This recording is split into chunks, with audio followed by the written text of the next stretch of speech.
How's it going, everybody? Today I wanted to discuss the key factors that should go into determining how much insurance you need for your commercial building.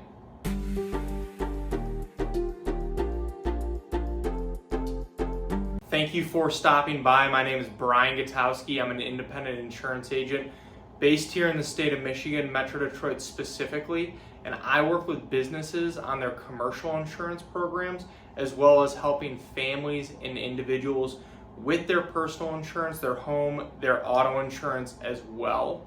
My goal with this channel is to pass on a little bit of educational information to you so that you can make more informed decisions around your insurance, whether that's for yourself, your business, or your family, and overall help answer any questions that you might have. So let's get into it. First, you will want to think about the replacement cost of the building. This is not what the market value of the property is or how much you could potentially sell it for, but rather how much it would cost to completely rebuild the property from the ground up if there was a total loss. Calculating this replacement cost takes into account several factors, the main ones being the year built. Older buildings could potentially need more expensive materials and more specialized labor. And then there's the square footage of the property.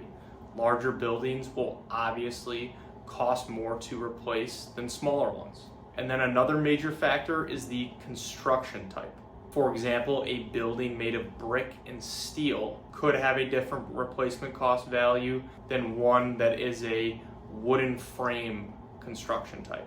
And this replacement cost value does take into account labor, materials, and any other associated costs that would come with rebuilding the property.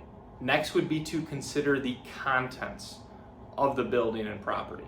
This would include everything inside. So think furniture, equipment, inventory, anything of that nature inside the building. You want to make sure that you have enough coverage to replace those items if there ever is a damage or a loss at the property. It is also important to note any potential income loss. If your building is damaged and you are unable to operate your business out of that location, you'll need insurance coverage to help replace that lost income while the repairs are being made. This is commonly referred to as business income or business interruption insurance. Another key point to consider is whether you are the landlord leasing the building out to a business or whether you are the business that actually owns and operates out of the property. As a landlord, your focus should be on ensuring the actual structure and any fixtures of the property that you own, while your tenant would be responsible for any of the property that they own and keep in the building, mainly probably their contents.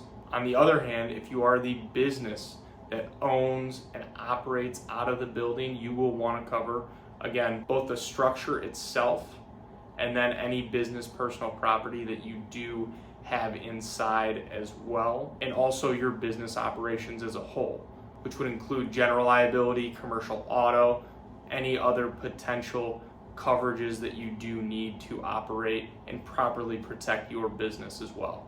And also to note, if you are a landlord that does own the building and leases it out to a tenant, you will also want that business income, business interruption, also sometimes referred to as loss of rents coverage for any potential lost rental income if the property is damaged and there is that potential for lost rental income.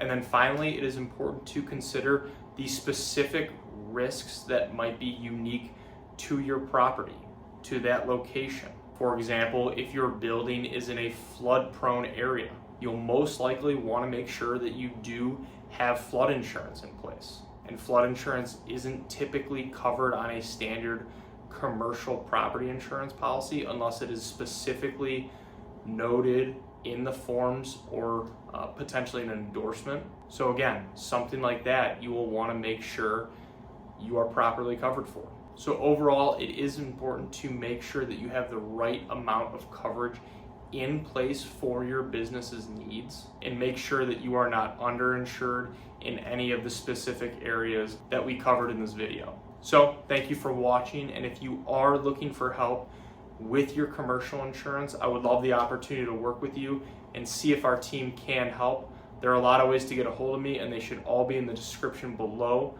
Please feel free to text, call, email, reach out on social media, whatever is easiest. And if you have any questions about your insurance, whether it's commercial or personal, please leave them in the comments below. I would love to help answer those as well. So thank you again.